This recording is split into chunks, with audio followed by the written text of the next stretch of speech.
What does it mean to be alive? Not just physically, like a heart beating, or in the case of the cast of Apocalypse Hotel, I don't know, an oil change. But what's the point? What's the meaning of it all? This is an anime which uses some quite funny, silly robots, strange aliens, tanukis, one really hot tanuki, and a corpse or two, to explore the fundamental question of life. What does it mean? Is there a purpose? So I'm going to talk about this anime original from earlier this year, and I am a little late, but it's one of the most impactful anime I've seen. The mix of really stupid, funny, quite sad, and affecting. The structure of the show tackles this big philosophical question, but with a ton of heart in what's often a comedy with some touches of absurd action thrown in for good measure. Over 12 episodes, we explore what it actually means to live. It's about a robot finding some meaning. I really liked this show. If you missed it, this is why you should find the time for Apocalypse Hotel. In short, existentialism asks, what does it mean to be alive? What's the point? In a world where horrors that happened have taken away your faith, where do you find your guiding principles? The old ones are being replaced. Man is adrift, at least roughly. The whole view is very well and tightly explained in Existentialism and Humanism, a couple of good novels. But we're talking about a robot anime today, so what does this have to do with these little robots? If a greater presence is no longer there, then what's the point of it all? Apocalypse Hotel is about this. You see, these silly little robots have lost their purpose. There was a higher power in their world once, one which gave a direct reason to live, morals to work within. It defined their existence, but it's gone. Now what? Because these robots aren't really robots. Some of them need a purpose too. Maybe even one beyond this quite lovely hotel. The show opens with an old promo for the hotel, one which kind of sums up Yajiro as well, where tradition meets the bleeding edge. This whole opening gives the background for the show. There's a virus outbreak, humanity has to leave, or die. I mean, I'm sure some of them stayed. Robots try to keep the Earth going in the meantime, and they find their own meaning, but not that one. I love this opening. It's great on second viewing. In fact, most of the story is laid out quite early on, even down to each episode fitting one of the 10 commandments. We meet the protagonist as they're walking alone through nature, which mirrors how the story concludes. It's neat like that. The hotel is where most of the show takes place. It's a lovely place, and we'll see it evolve over centuries. Not years, not decades, but centuries changes. The hotel is central to their lives because it's where Yajiro gets her purpose. At least at the beginning, it is. They even start their day with a semi-religious service where they recite the 10 commandments. Yajiro's daily routine is something optimistic for her, a way of reaffirming that nothing has changed over all this time since humanity had to leave the Earth. Despite her optimistic feeling, a guest is coming, eventually. What she's checking for in the routine, though, is the lack of change. And when a change comes, it only takes a minor deviation from her normal plan for everyone to go off the rails. These robots have to go through something to change, to develop, to find their own meaning to life, and that starts with looking at why they're like this. You see, Yajiro, despite the lack of any interaction with humans for a long time, still thinks they're coming back. She still thinks about some higher power that may one day descend and fix everything. Someone that laid out 10 commandments about how to live, then disappeared up into the sky, but will have a second coming. Except the hotel manager is dead. He's not coming back. Even if those robots he left her don kind of need him to. And when we join Yajiro, the first episode proceeds as a nice little problem about a shower cap. It's funny, but it also shows how little she can break out of the routine at this point. Any deviation is a problem, any change, because she's currently only running through the steps of her role, never thinking about the why. Realizing the shampoo hat can be gone, that's the setup we get for Yajiro. But there's something else pretty important in this first part. It's the doorman robot. It's his idea about what purpose the hotelier robots have. He says they want to understand people, what makes people tick. It's part of her purpose. We meet raw robots who have a clearer idea of self, like the environmental check guy. That knows exactly what it's all about. It doesn't have the crisis that Yajiro does. It's clued into it. He even says they'll work and work and work, but what they're waiting on will never return. They're chasing fulfillment that they'll never find. The environmental robot is someone who has embraced the absurdity of life, that the purpose he's devoted to isn't what life is all about, but he's stuck with it. You seek meaning in life. There isn't an answer, but you want an objective one. It's an absurdity. Yajiro doesn't get that comfort, at least until she starts to interact with actual living creatures again. So we do get more non-human creatures who are alive, not robots, starting with the Tanuki. Despite their dens and other quirks, they're recognizably more human, from their falling in love, finding their own purpose, to being drunks. They already have it all figured out. They have purposes, vices. Ponko even gets a lot of herself through her relationship with Yajiro. She helps Ponko grow up, and Ponko helps her grow beyond her programming. They're almost childhood friends.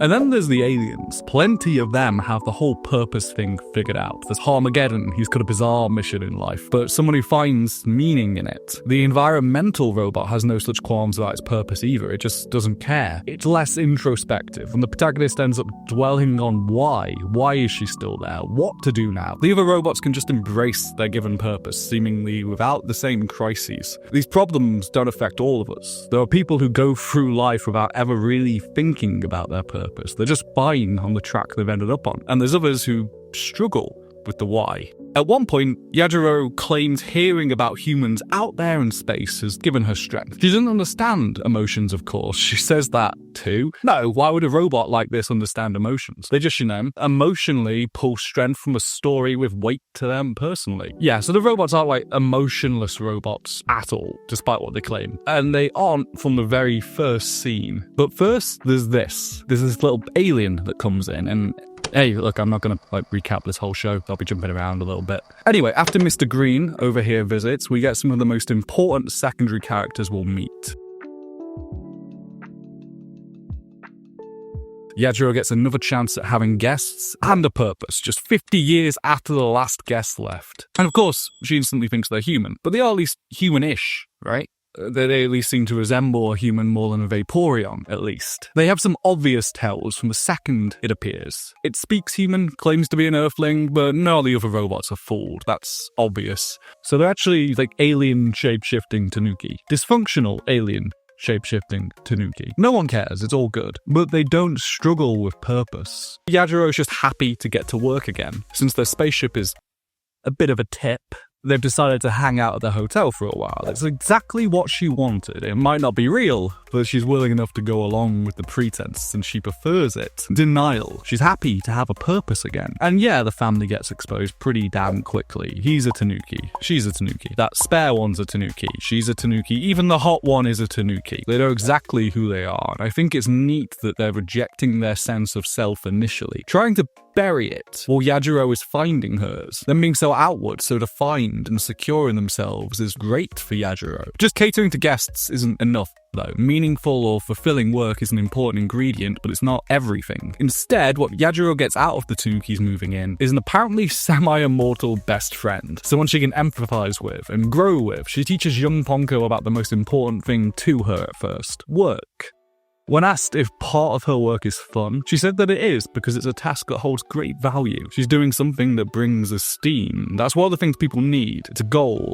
The questioning from the younger Tanuki lets her explore what the actual meaning is in this workload, what she actually gets from each step.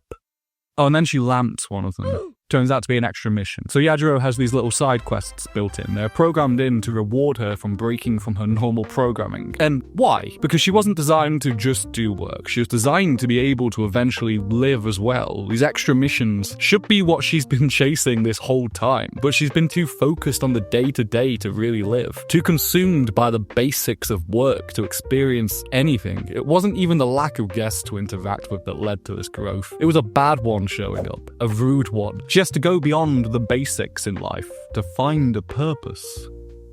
What do we normally think robots can and can't understand? For the most part, the cultural, the ethereal, the emotional, all that stuff, they can't grasp that, right? Like a well-cooked meal or a nice glass of whiskey. It's a big part of being human. The ability to enjoy something, not required for living, but just nice, like getting half an hour to play snowboard kids, or drinking a well-aged spirit, or doing both for 18 hours, and that's fine. Unlimited hospitality in a limited time. It's quite a mission statement for living. And this episode is kind of about trying to understand something beyond the surface. Framed in this cool story about these two aliens who are clearly having an affair. They show up off the back of a recommendation of old Professor Green that visited over there. The hotel kind of ends up thriving, by the way, which starts with Admiral Green's positive TripAdvisor review. Anyway, the aliens aliens just want a few beers, but supplies are low. Not through time, but through them. They got through it at an alarming rate. The aliens, the Tanukis, the robots, they all party together until they run out entirely. And the only alcohol left is the boss's old stash. It's a panic, an absolute panic. Oh, and by the way, the little Tanuki is working off their hotel bill. Apparently, her alone. Little fingers to the bone to cover all of this. The realities of being a self-sufficient hotel on Earth after the apocalypse. Yajiro decides that all they can do to get more alcohol is to establish their own production pipelines. They'll eventually run out unless they cultivate their own, and they have to make something. They resolve that it'll take a while. They can get smashed in 100 years or so, which I think should be the subtitle for this series. The owner wanted Yajiro and the other host bots to work towards something. A big dream or a small one, but they should all have something. His dreams were the hot springs, the new menu items, and a satellite to advertise, and then whiskey.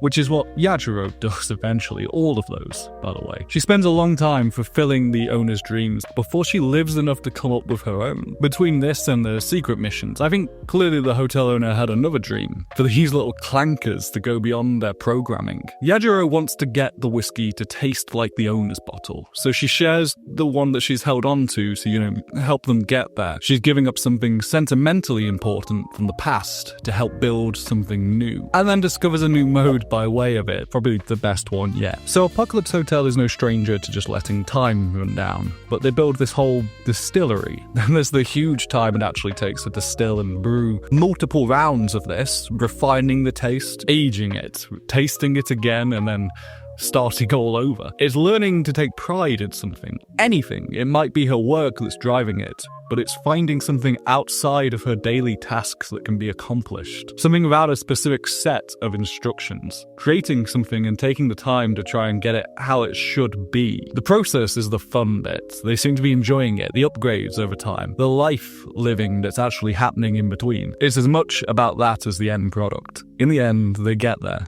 And it's a nice moment. Time has its own hues. They might have finished the owner's whiskey in the process, but it's alright. We even get a repeat visit from the alien, now alone. They broke up, it wasn't a respectable relationship. She believed in him and waited around. But she's tired of it now. The speech about time not being something you can lose is wonderful. What Yashio says about the whiskey applies to the alien, but also to her. That she'll keep changing as time goes on. That to never stop changing is a wonderful trait. Which is a lovely rebuke of nostalgia. It's a strong theme in Apocalypse Hotel. It is better to change than to just wallow in the past. No clearer than in finishing an old friend's keepsake to create a new one. A big turning point comes in 2345. Oh hey, sorry, I wrote that date down in my notes for some reason. I didn't keep track of any of the other dates in this show. None at all. So that's all you're getting, this one date. And everything else is just vague. 50-ish years later. That's the timeline. But yeah, in 2345, Yajiro is lost in space. It's a long story. See, in the meantime, Ponko has grown and taken on Yajiro's role. I'm skimming over this Yajiro Ponko stuff, to be honest, because I don't want this video to be an hour long. But it's an interesting relationship.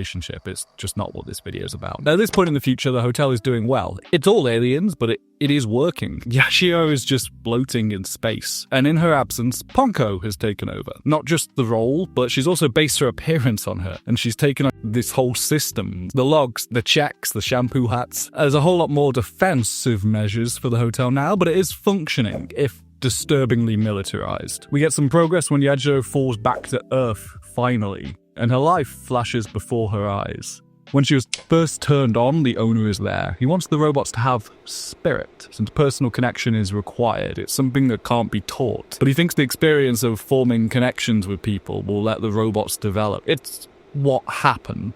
Ponko is key to her figuring out what it means to be alive, and her influence means she's showing up erroneously memories as well, infecting them. After running through some of her memory banks again, we see Yajiro finally come back down to Earth. She has gotten up and running again, but kind of got messed up on the drop. And now it's this cooler design for it. There's a loss of self here, both physically for her, but also in losing that time and not being at home in the hotel anymore. She's lost a sense of self physically and mentally. The hotel is kind of thriving with the aliens without her. It's massively changed. And a shower cap changing was enough to set her off. So this is big. If you're defining yourself by this single purpose, then losing it, you'll lose all grasp. She's kind of been left behind. The thing she defined herself by has kept ticking without her, changing, becoming something that doesn't bring the same fulfillment anymore. She lost her sense of purpose as well as self. It's a full-on crisis. There are even extra commandments added that she doesn't know about. She can't physically get behind the front desk. She literally no longer fits into the hotel. Then there's the nearly episodic meltdown. Tears, blowing stuff up. Next time we see her, she's had a full-on transformation into a delinquent. Doesn't have purpose anymore, so she has just begun to randomly act out. They only kept the hotel running for her, and now she's back. She just doesn't understand. She's breaking up against her role. She's just supposed to be a hotel robot, but she's become more of a person. She doesn't understand at this point, but it's coming. But this intervention from Ponko helps her to accept that she's become more than a hotelier robot. She's had intimate relationships. She's spent years crafting something to get a sense of accomplishment. She's inspired how other people live their lives. She's been to space. She has to have a bigger idea of herself than just the hotel, so what more is there left to find in life? How do you find your own meaning? Well, she takes back over as acting manager after a mech fight, deciding that maintenance isn't enough. She needs to do upkeep as well by doing improvements, and promises that both her and Ponko will leave their marks, which is beyond what she should be doing. It's not enough just to keep herself functioning. She has to grow too, which she does a bit in the next 2 episodes that I'm barely going to talk about. She runs a funeral and / wedding at the same time. It's a big moment. And then there's a brief weekend at Bernie's with a corpse. Again, big moment. I'm sure we all remember our first time puppeteering a corpse to fool the detective. But by the end, there's this whole generation of Tanukis that have grown up on Earth as a hotel, and Yajiro has settled back into a normal life. But it's a more human life than robot. The balance of tone can be a tricky thing. Do you want to be all sulking, riding around in monorails and listening to the same music on repeat? Or do you want a coordinated, goofy dance-off too? It's a difficult balance. Apocalypse Hotel is this fluffy show about silly robots and sillier Tanukis, weird aliens, and it's set after humanity has all largely died off. But it's a balancing act of the melancholic and the breezy. So it's this down-to-earth show that's completely off the wall and swarming with magic robots. For the most part, it manages by not really dwelling on the downer stuff, but the tone does jump around. There's one segment that's maybe the most obvious for how the tone can vary. The moments I remember the most from Apocalypse Hotel, why is really worth the watch, are the quiet ones. It's this mainly dialogueless episode that answers that central question.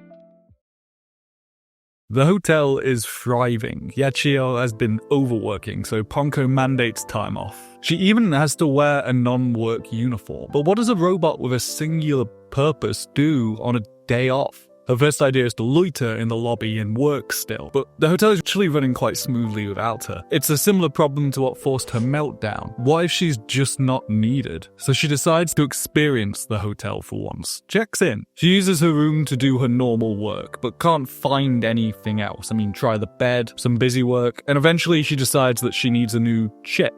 One is broken, and with humanity's production of robots long gone, there's only one place she can find one. Well, a few, actually. So Yajio goes for a walk to find a chip, partially, but also to experience more of the area that her guests have been, to have a full visit to modern Earth, which is now a tourist destination for the wider universe, starting with a bathhouse full of weird aliens. Along the way, she does some stuff, like stopping to feel the warm water on her hands, visiting the robot graveyard, what the Earth has become. What follows is mostly silence. It's Yajio and a nice soundtrack, exploring the world around the hotel, trying on clothes, visiting an old shrine, the Tanuki house. She's actually experiencing the things she's been helping others find all this time, enjoying the world rather than facilitating someone else's enjoyment. She visits the pachinko, a karaoke even, and a camping shop. There's a ton of stuff you'd fill your day with while you're on holiday, and it's a lovely contemplative sequence. It's very nicely animated, the music is lovely, and it's thoughtful on what she's become so far. When she wakes up that morning, it's not at the hotel, that island of robot civilization that's still functioning, but what's left of the world outside. Occasionally there's distractions, but it carries on. Eventually, she finds stores for the chip, but their parts are damaged. Earth robots might have an expiry. She goes along the beach, finds some seals, brings out the extra mission reward, which is a nice way of reinforcing this extracurricular stuff, what this outside of work identity is. That was what was envisioned for her all along. And in finding a day where she can be alone, be kind of silent and not part of the hotel. She's accomplished that. She's found a meaning to her life, a balance beyond work. After more exploration, she does a lot more sightseeing. She does eventually even find a working part. But it's after this whole wonderful sequence. It's the most apocalypse this show, titled Apocalypse Hotel, ever gets. It's usually more hotel. She finds another robot hotel with similar model robots, just different uniforms. This is almost an alternative path that the hotel could have taken, and they all just dropped on duty. And yeah, she has to cannibalize them for parts, but afterwards she does pay her respects. What hers would have become if she couldn't have exceeded her programming. It would have just been a robot with a clear role that dropped once it failed. Yejiro gets to heal herself and find that she has a purpose. She is a person outside of the hotel. It can be important. She's half a custodian of an abandoned planet. It's not really what the owner wanted, but she's grown through her experiences. She's become something more. Yejiro heads back to work. When asked if she liked her time off, she says, "I felt alive." It's a universal message to find something more than just work, and any anime which puts a half-hour-long nature walk as the climax of an arc is alright by me. This last episode kind of speaks for itself, but it's one of the most beautiful single slices of animation I've seen this year. It's worth watching Apocalypse Hotel just for this episode, but of course it won't mean anything unless you've been on the ride too. To watch somebody properly develop before that payoff. We could end it there for Yajiro. Does it matter if people ever come back? She's found purpose and she feels alive. It's an accomplishment. We do get a bit more closure though. A human comes back. They can't live on Earth anymore. I just like the Torukis allude to when they first show up. The humans have also developed since they left their planet. And while Yajiro has grown beyond what the humans left, they have as well. They can't return to how it used to be either. It provokes something from her. She doesn't feel anything more from the humans returning as a guest than she does when an alien comes. She enjoys both. Because she's found her own meaning. Alien guests are now just as important to her. She's now felt alive. She's realized that she's become her own person, rather than just relying on those dreams and the programming given to her. This human just gets the alien service. Thematically, it's wrapped up at the end. Earth has become a grand hotel. The whole planet. At first, the cast of Apocalypse Hotel have just continued on with their old routine, not really wanting to reassess why they're still there. But over the course of the series, we see them try to find meaning themselves, which is the end point of existentialism, that you have to find your own meaning. You can't wait for something else to give you purpose. It's a philosophy which has at times, personally, quite upset me to dwell on, when I felt a bit more adrift, and its commentary on a lack of purpose was hitting a note for me. But it's one that I've had smaller reactions to when I've had a bit more meaning in my life. And it's a Rorschach test, really. And I think Apocalypse Hotel works just as well as an exploration of the human condition as The Stranger does. But this anime might be just as much of a Rorschach test. It's about what it means to be alive. So you might end up viewing that through your personal ideas about what it means to be alive. I know I have, especially when you reach that episode that simply dwells on this central question of what it means. Because it was beautiful, and a reminder that the meaning is easier to find if you can step outside of that everyday and do something more. Hey, thanks for watching if you got all the way through. There's other videos. You can subscribe if you liked it. All that. Alright, cheers.